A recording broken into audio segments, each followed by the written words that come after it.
Shinchev, Smisha Gillespie Machgerigish. I'm Gillespie Ferguson, your Scottish Gaelic speech coach.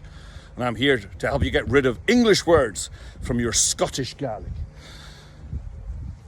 Last day here at Sol Mo Rustic, and I met somebody who I previously met years ago in a totally different place.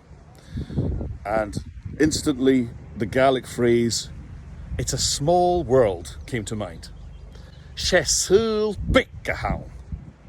Sho, Sol Mo Rustic, ach, Shesul Bickahown. And it made me think about this word, bick, which is always mispronounced. And I hear many English words instead, but probably the most common one I hear is Shesul.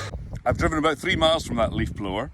To get back to my point, I hear the English words that I hear are, for example, Shesul Beck a hound, Shesul Bake a hound, Shesul Beg a hound.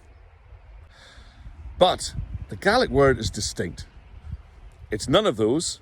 It's much shorter and sharper with a very hard Gaelic G. Shesul Bick a hound. Bick. Shesul Bick a hound. And remember the word for world, sul, is the grinning U sound. Sul. Shesul Bick a hound. For more tips on how to get rid of English sounds from your Gaelic, subscribe to my channel.